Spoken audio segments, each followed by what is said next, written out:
고위공직자범죄수사처가 출범 석 달을 넘긴 지금 틀은 어느 정도 갖췄지만 아직 본격 수사에는 들어가지 못하고 있습니다.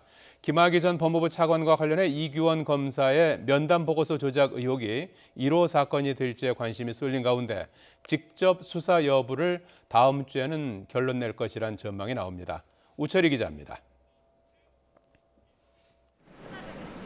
우여곡절 끝에 지난 1월 출범한 고위공직자 범죄수사처는 출범 100일이 넘도록 1호 사건 수사에 착수하지 못하고 있습니다. 이제야 전반적인 업무 관련 사항을 담은 사건 사무 규칙을 만들고 일부 조직을 개편하는 등 본격적인 수사를 위한 각 잡기를 어느 정도 마쳤습니다. 하지만 업무 정리는 덜 된 상황입니다. 다른 수사기관에 사건을 맡기는 이첩을 할 때도 기소 여부는 공수처가 직접 판단하는 이른바 유보부 이첩을 놓고 검찰과 정면 충돌한 게 대표적인 사례입니다. 유보부 이첩 문제는 김학의 전 법무부 차관에 대한 불법 출국 금지 사건이 도화선이 됐다는 점에서 공수처가 이 사건을 직접 수사할지가 가장 큰 관심으로 떠올랐습니다.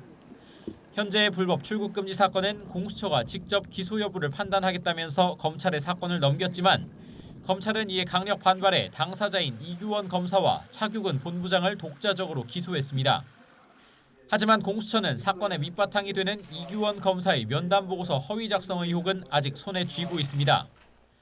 불법 출국 금지 사건 첫 재판에서도 논란이 됐습니다.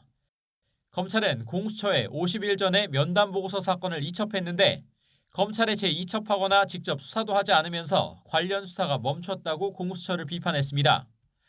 반면 이규원 검사 측 변호인은 검찰이나 공수처 모두에서 조사받지 않아 범죄 사실을 알지 못하지만 충분히 소명할 수 있다면서 공수처를 통해 혐의가 결정될 건데 검찰이 혐의를 흘리고 있다고 주장했습니다.